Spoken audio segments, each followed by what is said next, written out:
Direct sur Recording in Limoges. progress.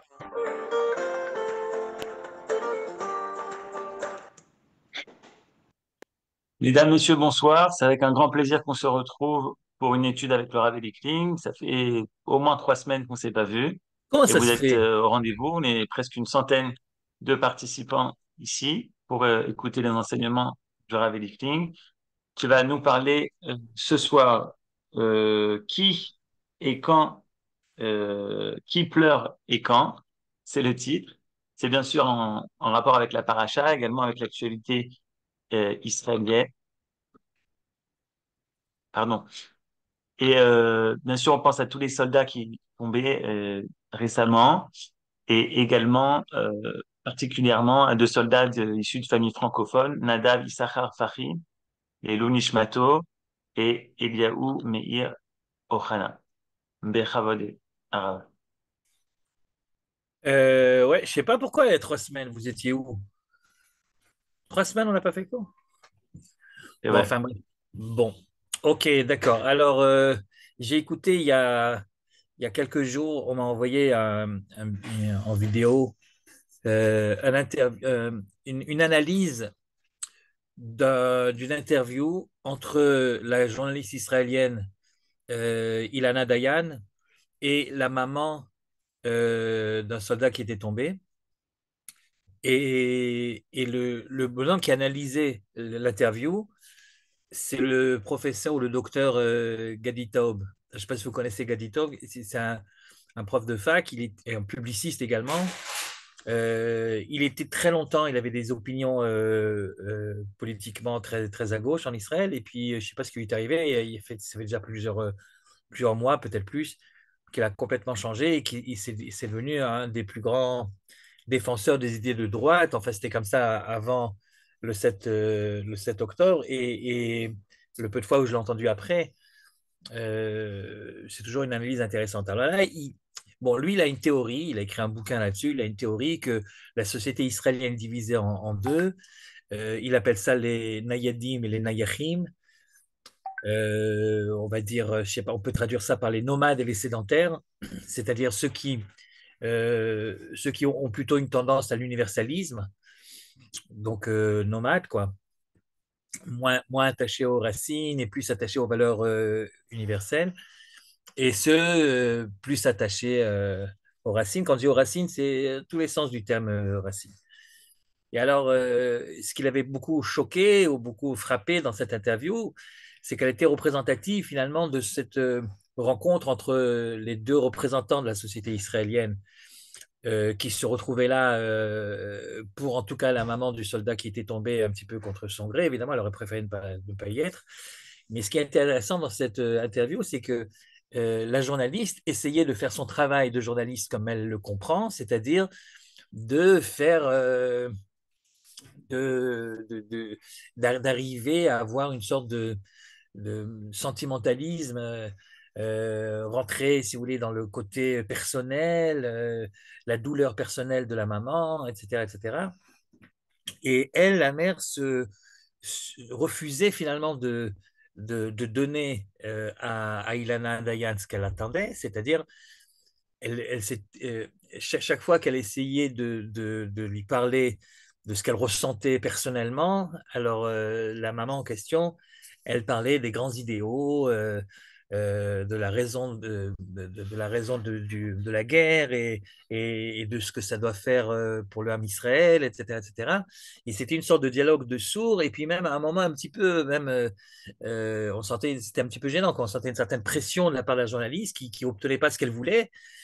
Alors, elle le voulait, je suppose, pour faire, parce que c'est son boulot aussi de journaliste. C'est-à-dire, elle voulait, évidemment, un interview pour qu'il ait un petit peu de rating, ben, il faut que ça soit un petit peu émouvant. Alors, évidemment, j'accuse pas Ilana d'avoir pas d'avoir voulu exploiter, si vous voulez, une douleur personnelle à des fins, voilà, de rating pour que les gens regardent.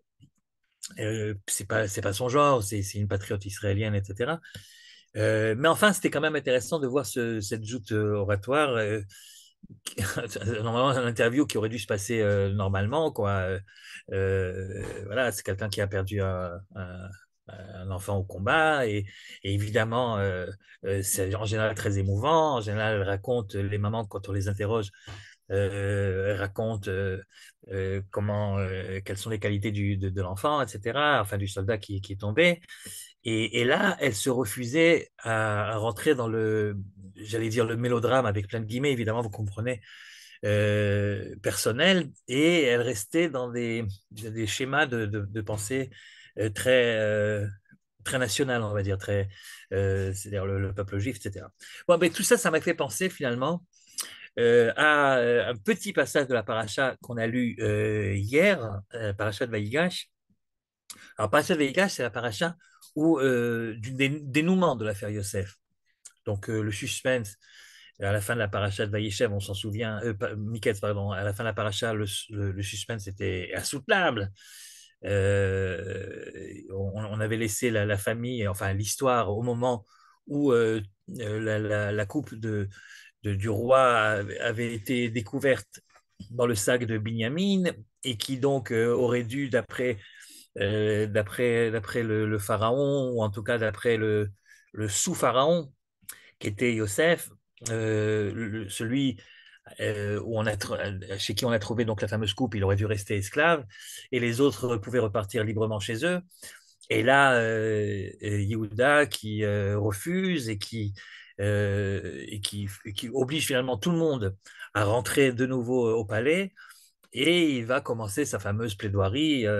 C'est Vaïgash et la Yehuda, comme vous le savez.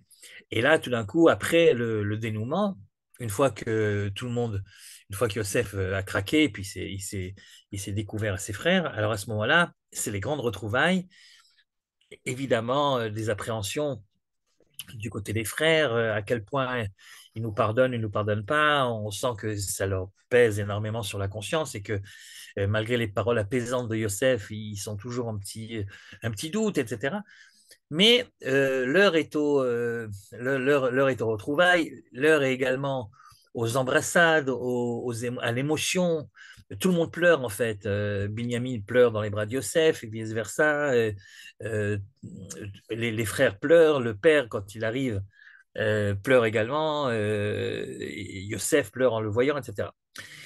Bon, bref, c'est le grand dénouement, c'est les grandes émotions, tout va bien. Et puis il y a un petit verset dans la rencontre de Yosef avec son père pour la première fois depuis si longtemps. Il y a un verset qui retient l'attention de nos commentateurs habituels.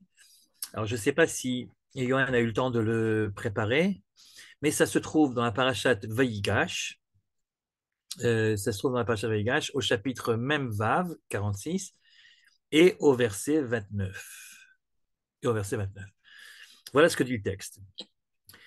C'est Yaakov, enfin le contexte c'est comme ça, c'est Yaakov qui arrive en Égypte accompagné de toute la famille, et ils vont directement droit à l'hôtel. C'est-à-dire ils vont directement dans le territoire de Goshen, qui a été spécialement réservé pour eux, etc. Bon. Le plan, c'est donc d'arriver là-bas, de s'installer, etc., etc. Sauf que Yosef, apprenant que son père est en route, décide, je suppose, par amour et par respect pour son père, mais également parce qu'il n'y tient plus, parce que ça fait si longtemps qu'il ne l'a pas vu, donc par émotion et par respect filial, il décide d'aller à sa rencontre.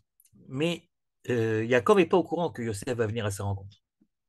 Et le texte dit la chose suivante, verset 29, Kaftet, Vayesor Yosef Merkavto, c'est-à-dire que Yosef va atteler son char, va Ya'al Likrat Israël Aviv, et il va monter vers Israël son père, Goshna, donc il va le rejoindre lorsqu'il est en direction de Goshen, ce fameux territoire qui va devenir le territoire où les Hébreux s'installent, et qui paraît-il était un très joli territoire égyptien. Vaïra Elav, il lui est apparu, Vaïpol al Tzavarav, et il tombe sur son cou, Vaïef kal Tzavarav, et il pleure sur son cou, sur son épaule, enfin sur son cou, Od, encore. Yomer Israël, et à ce moment-là, Israël c'est donc Yaakov, c'est le deuxième nom. Déjà, c'est Israël, c'est le nom qu'on utilise lorsque la portée dépasse la personne de Yaakov, lorsqu'il s'agit de quelque chose un peu plus historique. En tout cas, Yomer Israël à Yosef, et Israël dit donc à Yosef, Amuta hapa'am, maintenant je peux mourir, Achare reoti et panecha, ki odecha chai. Maintenant que je t'ai vu, et j'ai constaté donc en effet que tu étais vivant, que tu es bel et bien vivant, c'est-à-dire on me l'avait dit évidemment, mais enfin une chose est de me le dire et puis une chose est de le voir. Et là, maintenant que je t'ai vu, finalement, j'ai réalisé ce que j'ai de plus cher et puis à mon âge, qu'est-ce que la vie peut encore me réserver? Je peux maintenant mourir tranquille. Voilà ce que dit Yaakov Israël. Donc évidemment, c'est un passage qui était très émouvant.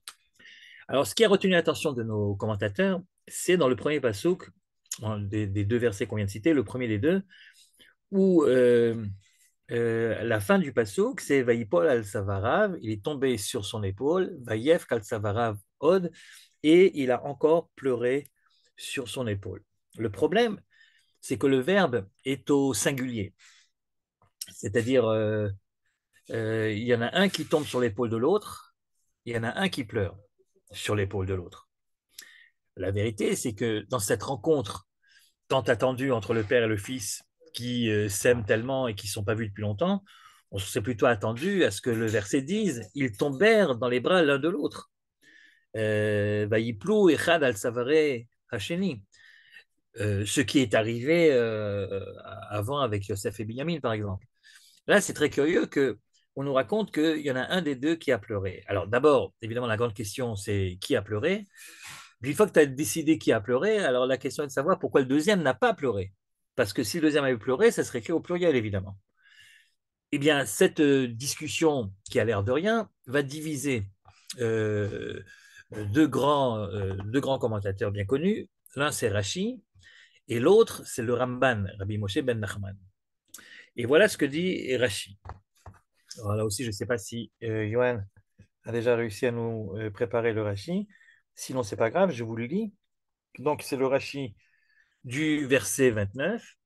Yesor Yosef Merkavto, Yosef a attelé son char, Hu Atzmo, lui-même, à Saret Asusim la Merkava, c'est lui qui a attelé les chevaux au char, les Isdarez pour se dépêcher, les Chvod Aviv en l'honneur de son père. Ce qui rappelle un petit peu, je ne sais pas si vous vous souvenez, ça rappelle un petit peu au moment du sacrifice d'Yitzhak, lorsque le verset avait précisé là-bas que Abraham avait lui-même préparé sa monture, préparé l'âne, alors que tout le monde sait qu'Abraham est riche, puis il a des gens qui travaillent pour lui.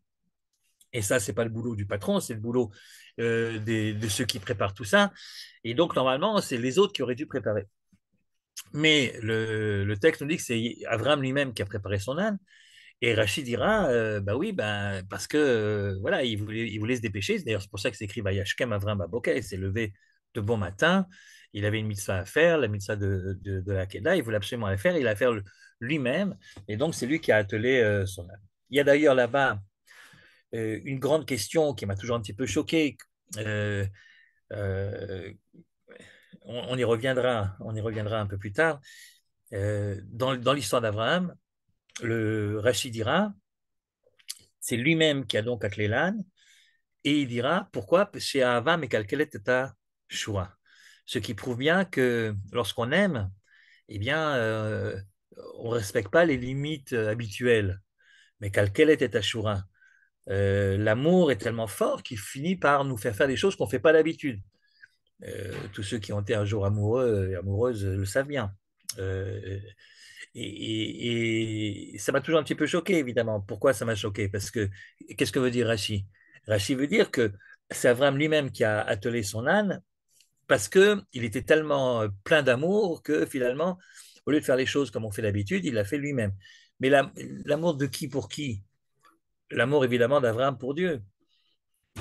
Mais pourquoi ça m'a choqué? Pourquoi ça me choque toujours? C'est parce que on a l'impression que l'amour d'Avram pour son fils n'apparaît pas du tout dans ce texte. C'est-à-dire, il s'est levé de bon matin, et puis il a vite attelé son âne, etc. On a un petit peu l'impression que que Abraham est très heureux finalement d'aller faire quoi? Bah, d'aller tuer son fils.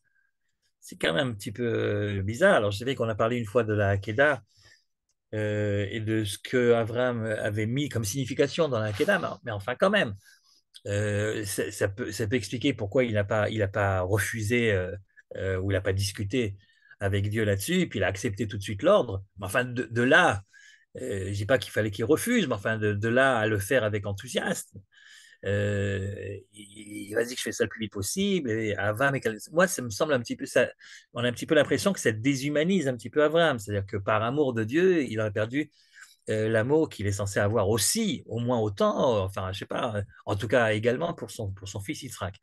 Je ferme la parenthèse, mais vous allez voir que c'est lié à ce qu'on va voir maintenant, et donc on y reviendra un peu plus tard. En tout cas, en ce qui concerne donc notre Passouk, notre Yosef, qui tombe dans les bras de son père, pour Rachi, la question est réglée.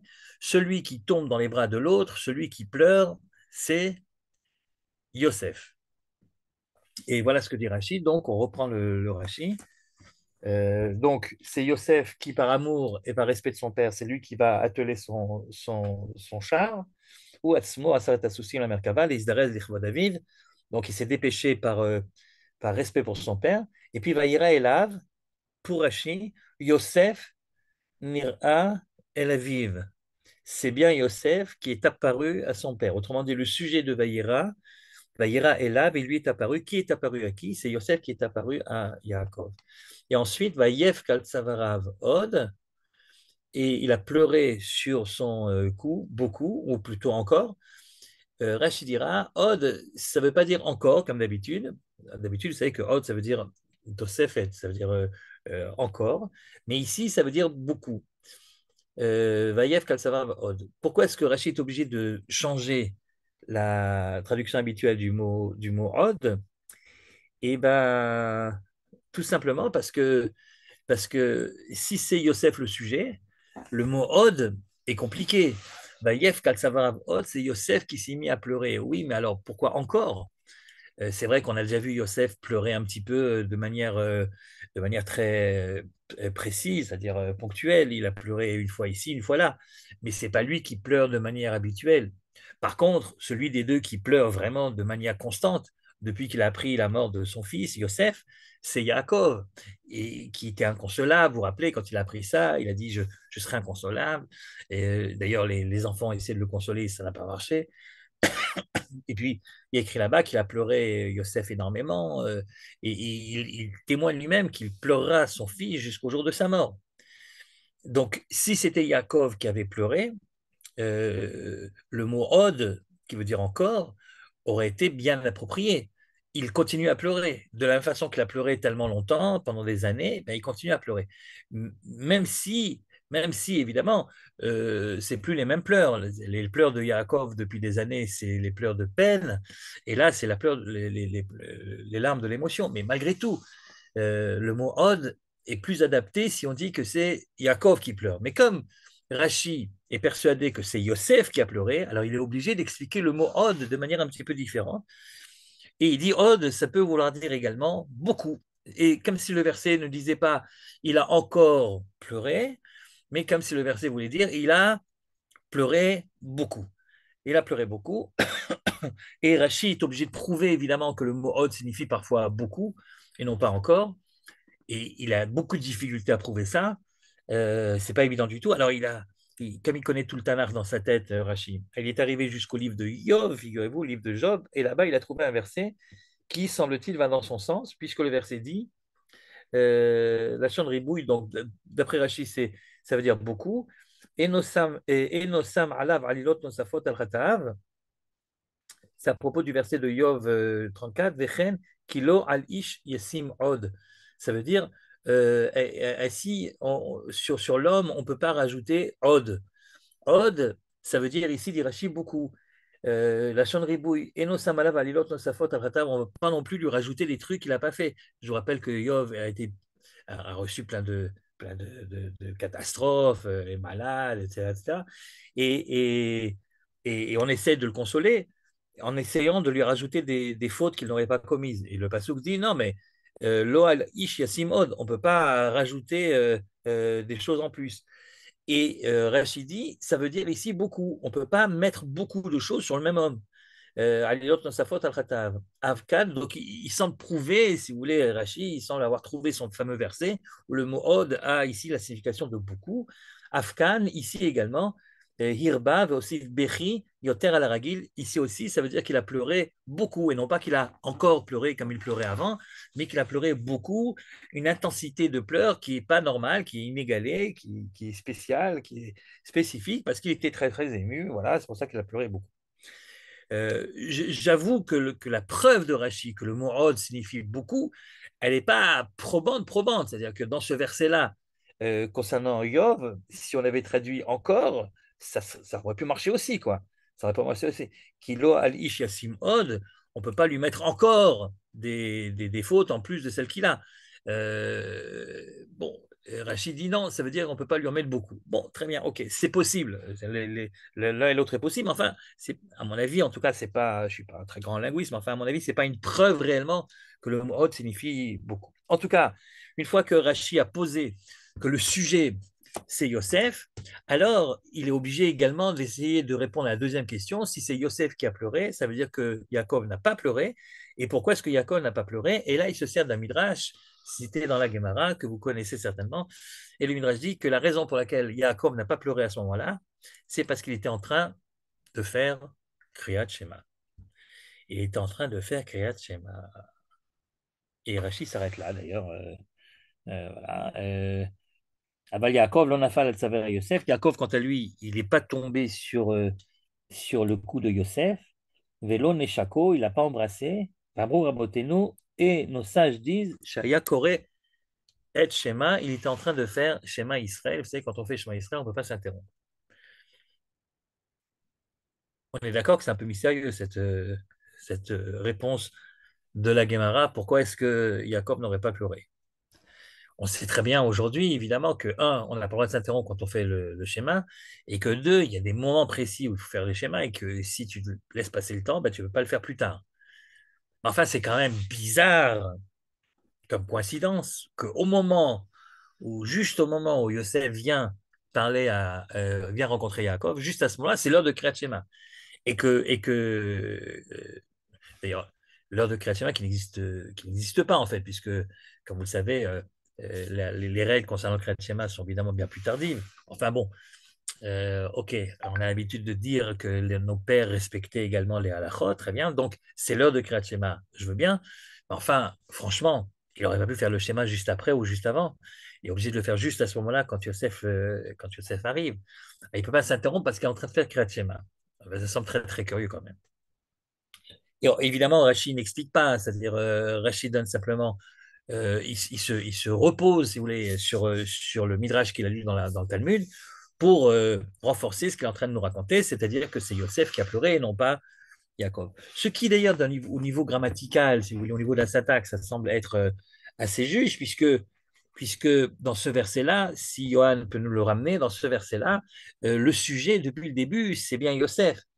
Vous voyez, et sort Yosef Merkavto, c'est Yosef qui a scellé son char. Vaïaal, c'est lui qui est parti l'Ikrat Israël. Donc Israël ici, c'est un complément d'objet direct, c'est pas le sujet.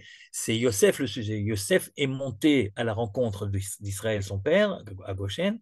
Et donc, puisque c'est Yosef qui, depuis le début du verset, est le sujet du verset, ça serait assez normal que c'est Yosef qui continue à être le sujet jusqu'à la fin. Donc, Vaïera Elav, c'est Yosef qui lui est apparu. Vaïpol Al-Savarav, c'est Yosef qui est tombé sur l'épaule de Yaakov. Et Vaïevk, il a pleuré, c'est toujours Yosef, c'est-à-dire le sujet Yosef, et c'est ça la cohérence, si vous voulez, dans l'explication de Rachid, c'est que le sujet ne change pas au milieu du verset. C'est le même Yosef qui est le sujet au début du verset, c'est le même Yosef qui reste le même sujet de tous les verbes du verset jusqu'au dernier, c'est jusqu'aux pleurs. Plus que ça encore, si vous regardez le verset suivant commence par Vayomer Israël. Et Israël dit, et Israël dit. Et ça semble être une preuve supplémentaire pour Rachi. C'est-à-dire que si vraiment le sujet du verbe pleurer avait été Israël, on n'aurait pas eu besoin de dire dans le verset suivant, va Yomer Israël, puisque Israël est déjà le sujet. On aurait simplement dit, va Yomer El Yosef. Le fait qu'on précise que c'est Israël qui parle, ça semble vouloir dire que c'est maintenant, au verset 30, qu'on change le sujet. Et donc, jusqu'à présent, le sujet de tous les verbes du verset 29, c'était bien Yosef. Et donc, c'est bien Yosef qui a pleuré. Donc, si vous voulez, il y a une sorte de, de, de preuve, ou en tout cas d'appui au niveau grammatical, qui tendrait à montrer qu'en effet, le sujet reste Yosef dans tout le verset, jusqu'au moment où on change le sujet dans le verset suivant, dans le verset 30. Voilà donc en tout cas la thèse de Rachi. Alors évidemment, il y a deux faiblesses, on a bien compris, dans la thèse de Rachi. Première faiblesse, c'est qu'il est obligé pour ça de changer la signification habituelle du mot od, et comme on l'a vu, ce n'est pas évident de trouver une autre signification au mot od. Et puis deuxième faiblesse, c'est qu'on ne comprend pas vraiment pourquoi est-ce que Yaakov, tout d'un coup, n'aurait pas pleuré, sous prétexte qu'il disait justement le schéma, ça semble un peu bizarre. Alors, à cause de ces deux faiblesses-là, et à cause également d'autres raisons qu'on va voir tout de suite, Rabbi Moshe Ben Nachman, le grand Ramban, l'homme le plus important du judaïsme espagnol de son époque, a dit la chose suivante. Alors, comme d'habitude, le Ramban, lorsqu'il critique Rashi, eh bien, il le cite d'abord entièrement, on l'a déjà vu plusieurs reprises, il le cite entièrement et seulement après, il attaque et il donne sa propre idée. Par respect, et il le dira dans son introduction, par respect pour Rachi, comme si vous voulez dire, bon, moi, voilà, je trouve que Rachi ici, il a tort, mais je vous le cite quand même entièrement, parce que vous, lecteurs, peut-être que vous trouverez qu'il a raison, et ce serait tant mieux. Une précaution qu'il ne prendra pas pour les autres commentateurs qu'il attaque, comme en particulier Ibn Ezra, où là, il ne le cite pas avant de l'attaquer. Mais pour Rachi, par respect pour lui, il le cite régulièrement. Et en effet, donc, si vous regardez le Ramban, ici, d'abord, Rashi, c'est ce que Johan nous a écrit en petit. Vous voyez, Vaïra Elav, Yosef Nira Elaviv, c'est Yosef le sujet, c'est lui qui apparaît à son père. Vaïef Kalsavarav, Od, Lachon Hirbiyad Bechira, il a pleuré sur son cou, Od, et Od, ça veut dire beaucoup, mais Yaakov, lui, il n'est pas tombé sur l'épaule de Yosef et il ne l'a pas embrassé et il n'a pas pleuré. Pourquoi? Parce qu'il est en train de faire le Kriyat Shema, Lachon Rashi, fin de citation. Ouais, c'est ce que dit Rashi. Et là commence l'explication du Ramban. Velo yada titam vayera elav. Et je ne comprends pas pourquoi la Torah, qui est en général avare de mots inutiles, pourquoi a-t-elle dû préciser vayera elav, il lui est apparu. Évidemment que qu'est-ce qu'il aurait manqué si dans le verset, l'expression vayera elav lui est apparu n'aurait pas été écrite? Ben, rien n'aurait manqué. Je vous lis le verset sans vayera elav, vous allez voir. Vayesov Yosef Merkavto, Yosef a donc attelé son char. Vaya likrat Israël aviv Goshna, il est allé voir son père à Goshen. Paul al Savarav, et il est tombé sur son épaule. Vayef al Savarav Od, et il a pleuré sur son épaule Od. Bon, ben, on n'a pas besoin de dire qu'il lui est apparu, évidemment, évidemment. S'il lui fait un câlin, et s'il lui tombe sur l'épaule, et s'il l'enlace, et s'il l'embrasse, ben, évidemment qu'il lui est apparu. Et donc, le mot Vayera Elav est inutile. C'est la première question donc, du Ramban, qui n'est pas sur Rashi cette fois-ci. C'est une question qu'il a sur le verset. Donc, on reprend le Ramban, on reprend donc l'explication de Nachmanide. Si Yoel voulait nous la ramener. Et donc, Ouais, c'est bon. voilà, très bien. Velo yadatita vaïra elav. Et je ne comprends pas pourquoi le mot vaïra elav, l'expression vaïra elav est utilisée. Ok, très bien. Kibiyadoua shenitraou, parce que c'est évident qu'ils se sont vus, c'est évident qu'ils se sont reconnus. Kashan afal al savara, quand il lui est tombé dessus, ben, évidemment que c'est inutile de préciser qu'il lui est apparu. D'accord. Ve'od. Et puis j'ai une deuxième question qui est Eneno derer kavod sheipol Yosef al savare aviv. Alors là, je suppose qu'il faut se remettre dans le contexte du judaïsme espagnol de l'époque. Le Ramban, il trouve choquant de dire que c'est Yosef, le fils, qui saute dans les bras de son père. Ça se fait pas, c'est pas comme ça qu'on fait. Un fils, quand il veut montrer son affection et son respect pour son père, eh bien, il se courbe devant lui, il lui embrasse la main, voilà, mais il ne se jette pas sur son épaule. Ça se fait pas. C'est pas comme ça qu'on se faisait en tout cas à l'époque. Et donc ça le choque un petit peu. Vous voyez le Rambam, regardez ce qu'il dit. Il dit Ve'od qui eneno derer kavod, c'est pas comme ça qu'on fait. Chez Paul Yosef al Savari Aviv, Aval, mais ce qu'il aurait dû faire, Yosef, chez Ishtachavelo, il aurait dû se pencher devant lui, oh, chez Nashek Yadav, ou alors il aurait dû embrasser ses mains. D'ailleurs, que c'est comme ça que ça a été fait avant, que bon, Yosef, Yosef, Otam, Meim, Berkav, enfin après plutôt, Veishtachavu Lefanav, c'est comme ça qu'on fait quand on veut respecter les parents, on ne se jette pas comme ça, voilà, c'est un petit peu, c'est mal placé. Donc, c'est la deuxième question du Ramban, et ça lui semble un petit peu choquant. Et puis surtout, la suite, regardez la suite.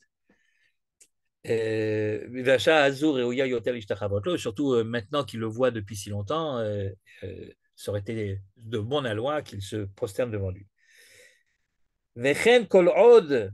Quant au mot od, dit le Ramban, j'ai rien compris à ce qu'il a dit Rashi. Od, ça veut dire encore, et puis ça veut dire tout le temps encore, et jamais ça veut dire autrement. Vechen kol od, chaque fois qu'il écrit od bakatouf dans la Torah, tosefet alika, ça veut dire un rajout, un rajout. Et donc, évidemment, ici, c'est Yaakov qui pleure, puisqu'il a pleuré jusqu'à présent, ben, il continue à pleurer. Et non, comment Arbé. Et il ne comprend pas ce qu'il dit Rashi, que Od, ça veut dire Arbé. C'est pas vrai. Lo al ish yasim Od, et le verset de Yov, c'est pas une preuve. Chez Yasim alav qui fait chatav et lo yoter, ça veut dire qu'on ne peut pas lui mettre plus, encore, davantage que ce qu'il a déjà. Une fois qu'il a posé les questions sur Rashi, il donne son propre avis. Et ce qui me semble vrai, ce qui me semble juste,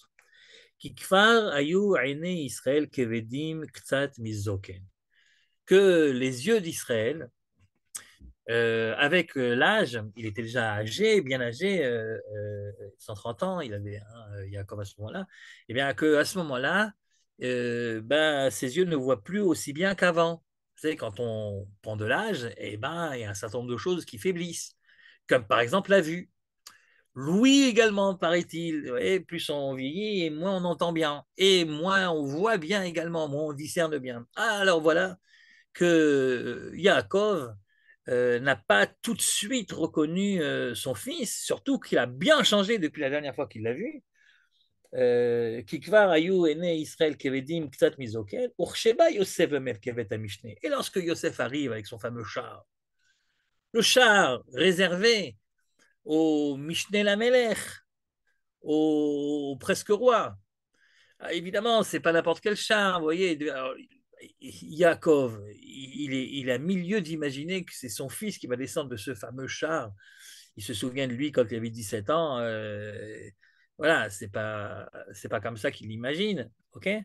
Et alors évidemment, on lui a dit qu'il est devenu Mishneh Menech, mais bon, on lui a dit. N'empêche qu'à ce moment-là, je vous rappelle que c'était pas prévu cette rencontre. Cette rencontre, normalement, elle aurait dû se faire après, une fois que les Hébreux se sont installés à Goshen. Et donc lui, Yaakov, voyant ce char arriver tout d'un coup, et il ne comprenait pas très bien qui est ce prince-là qui en sort, c'est là qui en descend, il a mis du temps. Il a mis du temps à reconnaître de qui il s'agit, à reconnaître. Il fallait que le prince en question s'approche bien devant lui pour qu'il puisse reconnaître les traits de Yosef. Regardez la suite. Et surtout que Uksheba Yosef Merkavet Amishne, Valpanav Amitznefet, surtout qu'il avait certainement un diadème, il avait certainement une couronne sur la tête, Kederech Malchem Mitzrem, comme l'ont en général les rois égyptiens. Loya Nikan Laviv, il n'a pas reconnu. Vegamecha Varelo Ikiru. Et d'ailleurs, tu vois bien que les frères aussi, à l'époque, ils ne l'ont pas reconnu, donc à plus forte raison son père maintenant. Les Fichach Iskir Akatouv, c'est pour ça que c'est écrit Vaïraël.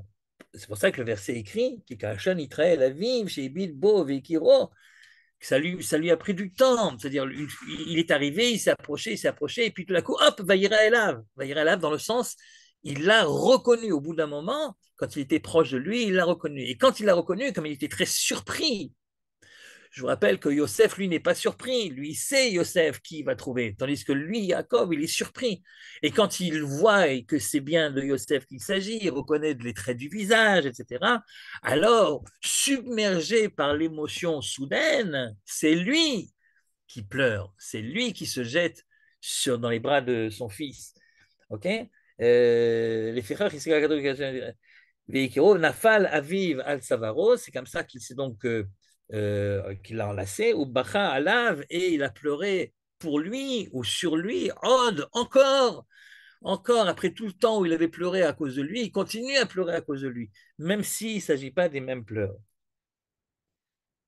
Kachaïf Kalaf Tamid, comme il a toujours pleuré pour lui, Adayom Azé, jusqu'à ce jour-là, Keshelo Raoult, quand il n'avait pas vu, quand il pensait qu'il avait disparu. Et d'ailleurs, tu vois bien qu'après, qu'est-ce qu'il dit? Il dit à Moutapa, maintenant je peux mourir. Donc tu vois bien le degré d'émotion dans lequel il se trouve. À Moutapa, maintenant je peux mourir. Maintenant que j'ai vu ton visage. Ok, donc tout ça, c'est de l'explication de texte. Tout ça, c'est. Alors, vous allez me dire, oui, mais le verset, le sujet du verset, c'est Yosef au début. Ouais, d'accord, mais ça arrive dans la Torah assez souvent qu'à partir du moment où un autre personnage que le premier sujet est cité dans le texte, même dans une place de complément d'objet direct, il est très possible que ce soit le complément d'objet direct qui devienne maintenant le sujet de la fin du verset. Donc c'est vrai qu'au début, c'est Yosef qui attelle son char, etc. Mais à partir du moment où c'est écrit qu'il est allé l'ikrat Israël, à la rencontre d'Israël, une fois que Israël, le mot Israël a été cité, eh bien, il peut très bien devenir à son tour le sujet de la suite. Et c'est donc Israël, c'est donc Yaakov qui a pleuré, qui s'est jeté dans les bras de son fils, etc., pour les raisons que le Ramban vient d'évoquer. Et là, et là, il donne une autre explication qui est une explication psychologique que je trouve très très jolie, très délicate, très juste également. Et voilà ce que dit le Ramban. Pedavar yadou aho. Et la chose est claire, la chose est connue. Mi dim'ato metsuya. Qui a la larme facile? Qui pleure davantage? Alors, si tu m'avais dit dans le verset qu'ils ont pleuré tous les deux, bon, ben, ça va. Ici, ils pleurent tous les deux, on comprend pourquoi ils pleurent tous les deux. Mais si le verset dit il y en a un qui pleure et qui donc il sous-entend que l'autre ne pleure pas, alors tu es obligé de te demander lequel des deux pleure plus facilement. Et moi, je te dis, dit le Ramban, Midi Mato Metsuya, qui a la larme facile parmi les deux, sur les deux? Eh bien, certainement, Ima Ha'av Hazaken Hamotzed Benochai Lachar Yush Evel. Est-ce que c'est le vieux père, qui retrouve finalement son fils après tant d'années de désespoir et de deuil? O haben habechor hamolech. Ou bien est-ce que tu voudrais dire que c'est le fils qui lui est un dignitaire, hamolech, qui règne? Et le Ramban vise, à mon avis, très juste ici. Il est en train de dire, mais qu'est-ce que tu compares? Lui, Yaakov, depuis des années, à quoi pense-t-il en se réveillant tous les matins? À son fils Yosef. Et toute la journée, il pense à lui. Et il n'a rien d'autre à faire que de penser à lui. Ses autres affaires ne l'intéressent pas tant qu'il n'a pas retrouvé son fils chéri. Tandis que Yosef, lui, même si évidemment il pense à son père régulièrement, même si bien sûr quand il est seul dans sa chambre à des moments perdus, alors évidemment il repense à son père. Oui, mais sinon, dans la vie de tous les jours, il a bien autre chose à faire aussi. Il a des grandes préoccupations, ce vice-roi d'Égypte, surtout en pleine famine, etc. Et donc, et en plus de ça, le Ramban ne le dit pas, mais enfin, c'est sous-entendu. En plus de ça, lui, il n'a pas l'effet de surprise, Yosef. Il sait très bien qu'il va à l'encontre de son père. Il a eu le temps d'être ému à l'approche de cette rencontre. Et donc, évidemment, c'est clair pour le Ramban que celui qui est réellement le plus ému des deux ici, celui qui laisse libre cours à ses émotions, c'est bien entendu Yaakov, qui retrouve enfin le fils auquel il pense tout le temps, depuis si longtemps. Tandis que le fils, Aben, Abechor, Amolech, lui, il a autre chose à faire dans la vie que de penser uniquement à son père. Et donc, c'est lui qui se retient de pleurer, c'est lui qui ne pleure pas. Et on n'a pas besoin à ce moment-là de Kriyat Shema, vous comprenez bien. Ben Abecho Amolech. Val tachouch bavo amro vayomer Israël. Et il termine le Ramban avec encore une précision grammaticale. Il dit, si tu dis que tu es obligé de dire que le sujet du verset précédent, c'est Yosef jusqu'à la fin, y compris lorsqu'il pleure, parce que le verset d'après change de sujet de manière explicite, puisque c'est écrit Vayomer Israël, Israël dit à Yosef, à Moutapam, et que si jamais ça avait été Israël qui était déjà le sujet de la fin du verset précédent, on n'aurait pas été obligé de redire encore Israël. Oh, il dit le Rambam, c'est pas une question, m'énerve pas avec ça, c'est pas une vraie question, ça arrive, ça arrive. Val tachouch bavour ombro vayom à Israël, et il ne craint pas le fait qu'il y a écrit juste après vayom qui, mimeno yedaber veyarzor veyazkir shemo, que tout d'un coup on rappelle le nom d'Israël au moment où il parle au verset suivant, parce que ça arrive souvent, vechen veigbot et kolochel sheva shanim, etc., ou le Yosef que la tsebanim, vechen bimkomot rabim tamid batora bamikra. Il cite ici un exemple qui n'est pas très vieux, puisqu'il s'agit de Yosef, où Yosef a été le sujet d'un verset, il redevient le sujet du verset suivant et on le mentionne à nouveau alors que personne n'a changé de sujet entre les deux. C'est pas grave, ça arrive assez souvent dans la Torah, dans les psukim, etc. Donc m'embête pas avec ça, dit le Ramban, c'est pas une preuve. Voilà, donc en face de nous, nous avons ces deux manières de voir et je dois dire qu'a priori, bon, sur l'explication de texte lui-même, elle-même, chacun peut avoir son opinion, mais j'ai l'impression que si on fait abstraction maintenant des différentes de l'analyse de texte, c'est-à-dire du mot oh, du fait qu'il y a écrit Vayomer Israël après, etc., et qu'on regarde uniquement le côté psychologique des choses, j'ai l'impression que le Ramban a raison de dire que la Dima de Yaakov, elle est Mitsuya, la larme de Yaakov, elle est plus facile à tomber que celle de Yosef. Il me semble que ça semble assez évident, ouais. Alors, on a l'impression en fait que Rachi il est plus proche du texte, parce que le début du sujet, c'est Yosef, donc il reste avec Yosef qui est le sujet, l'acteur de toute la scène, et que Ramban, il va plus dans la psychologie, il nous dévoile la psychologie qu'il y a derrière, quoi. Ouais, non, je suis assez d'accord avec qu'au niveau de la psychologie, c'est plutôt le Ramban qui a raison, et au niveau de l'explication de texte elle-même, ça semble aller plutôt dans le sens de Rachi, encore que et le Ramban s'est défendu en disant, bon, c'est pas non plus impossible que c'est lui qui a raison. Mais enfin, je suis d'accord avec ce que tu dis là.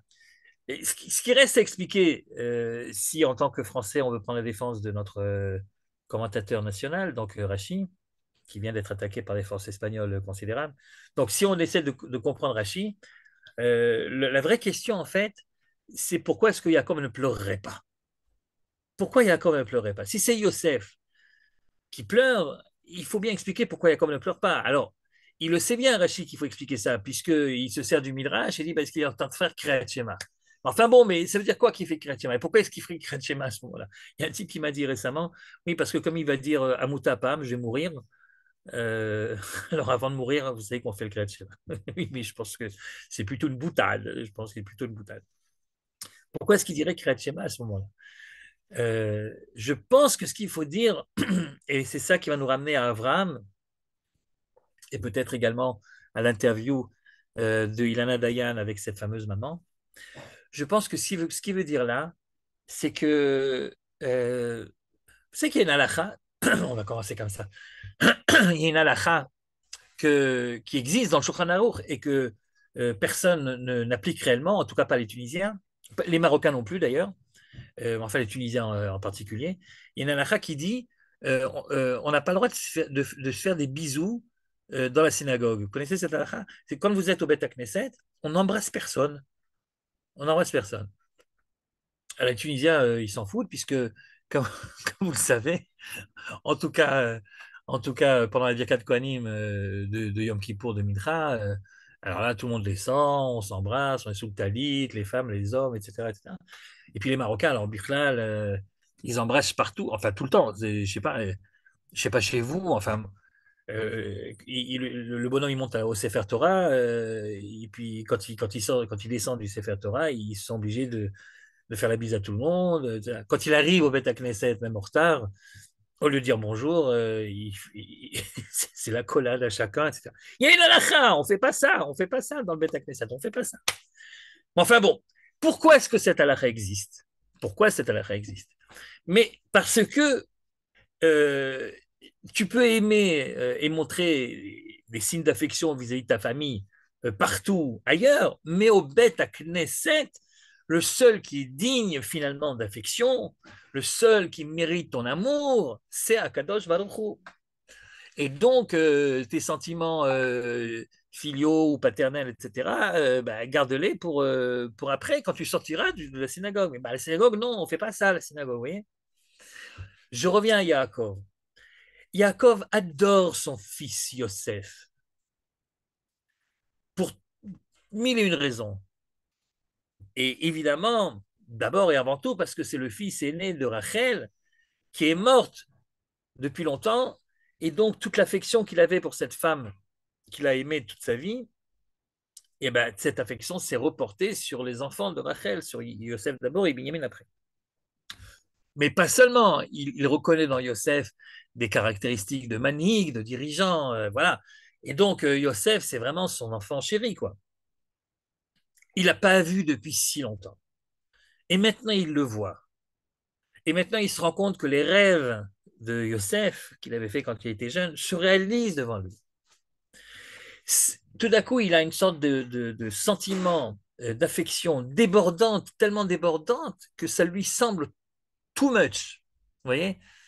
C'est-à-dire, comme c'est Yaakov, évidemment, ça aurait été moi et vous, ça aurait été différent, enfin surtout moi. Mais, mais comme c'est Yaakov qui a un niveau de Yaakov, alors il a peur de montrer tant d'intensité dans le sentiment d'amour qu'il éprouve pour son fils qu'on pourrait croire que cet amour intense dépasse celui qu'il est censé avoir vis-à-vis d'Akadosh Baruch Hu. Alors, c'est pas que c'est le moment de Kriyat Shema qui est arrivé, c'est que c'est Yaakov qui décide de faire Kriyat Shema pour contrôler cet amour qui semblerait sinon euh, sans limite.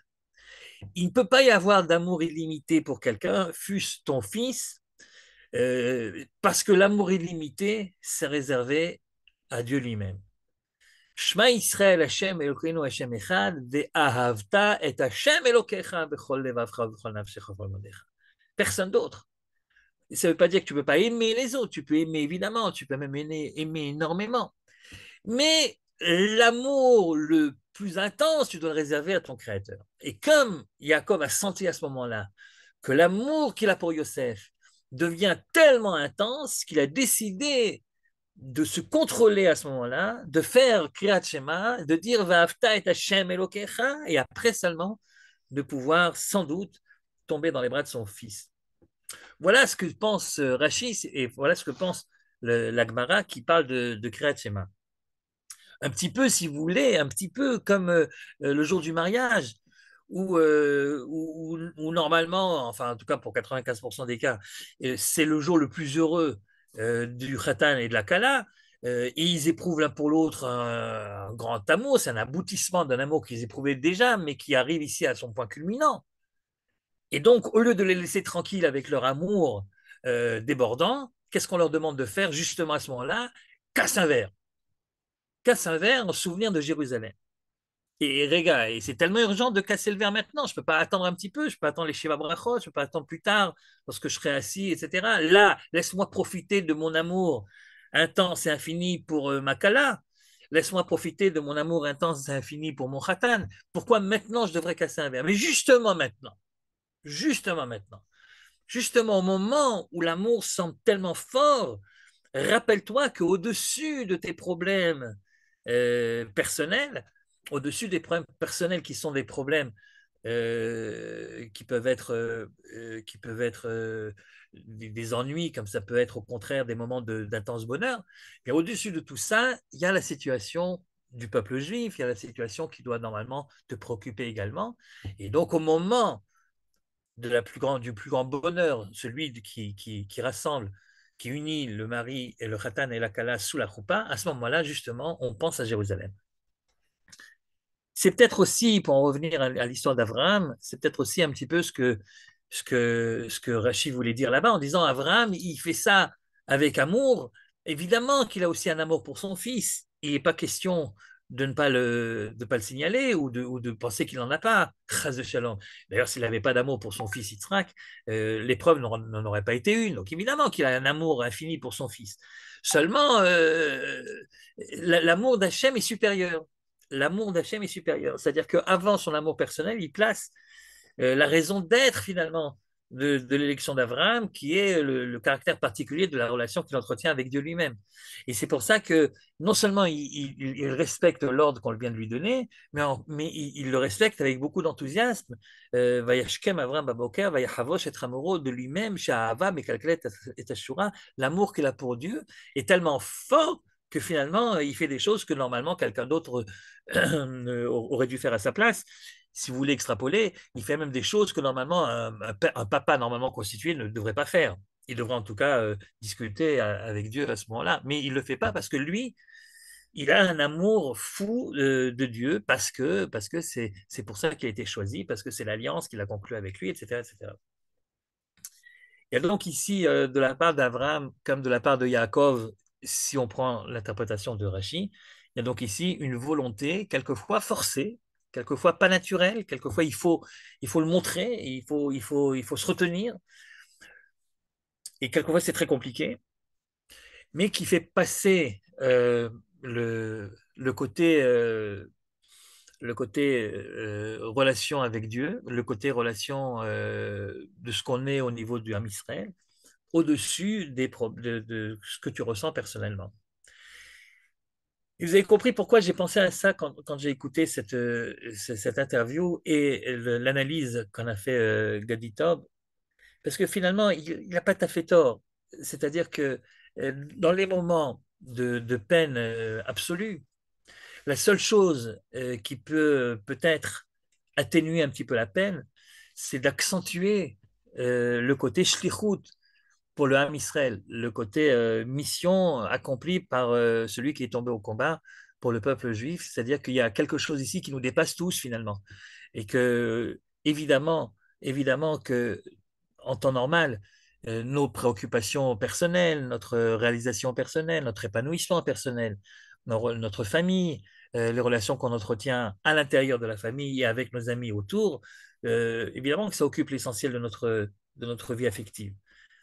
Mais il y a des moments, comme les moments qu'on est en train de vivre en ce moment depuis déjà trop longtemps, il y a des moments où il faut remettre les choses alors dans la proportion et savoir qu'il y a quelque chose de bien plus grand que nous, qui nous dépasse tous et qui nous dépasse tellement que qu'on est obligé, qu'on le veuille ou pas, à cause de ce brit goral, à cause de cette alliance du destin qui fait de nous ce que nous sommes, nous oblige parfois à mettre nos sentiments personnels au deuxième plan, même si c'est très très difficile, même si c'est très très très douloureux, et de savoir que finalement, il y a quelque chose qui est plus important que tout ça, il y a quelque chose qui nous dépasse, qui est l'histoire et le destin de ce peuple particulier, de son histoire particulière, de son alliance particulière. Et ce qui m'a beaucoup frappé ces derniers temps, parce que vous savez que, comme moi, vous entendez à chaque fois euh, les gens de la famille qui parlent des soldats qui sont tombés, etc. Et à part ce qui nous touche tous, c'est-à-dire le nombre impressionnant de héros au sens propre du terme, c'est-à-dire de gens incroyables qui sont nos jeunes, quoi, qu'on croyait appartenir à une génération, vous savez, de gens de jeunes qui pensent qu'à eux, et à leur plaisir personnel, etc., alors qu'on s'aperçoit que pas du tout et ils sont tous d'une abnégation sans borne. Enfin, il y a des choses que vous avez lues certainement comme moi, des messages que ces jeunes ont écrits avant de partir au combat, sachant que c'est peut-être leur dernier combat et plaçant le destin du peuple juif au-dessus de toute autre considération. Enfin, c'est des choses qui sont évidemment très, très, très émouvantes. Mais ce qui m'a en particulier impressionné ces derniers temps, c'est que contrairement à ce que je croyais, ce que je viens de dire là, c'est pas l'apanage des soldats religieux uniquement.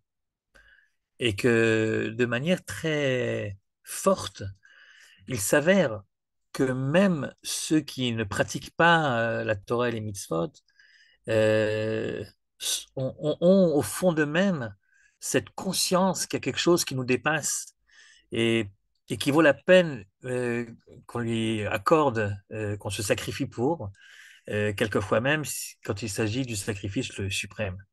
Et, et j'avoue que j'en ai pris un petit coup, si vous voulez, au niveau de laImouna, parce que je pensais toujours que c'est la Emouna qui faisait en sorte qu'on avait cette prise de conscience-là. Il s'avère que, je ne sais pas si vous avez entendu, comment s'appelle-t-elle cette femme incroyable Assi, je ne sais plus comment elle s'appelle, qui a dit qu'elle était une femme complètement chilonite, complètement laïque, mais qui, depuis qu'elle passe à la télé et qu'elle parle de, de son fils, on voit à quel point pour elle, il y a des choses qui sont bien plus importantes et que pour l'instant, c'est pas le moment et que l'essentiel, c'est de vaincre, etc., etc.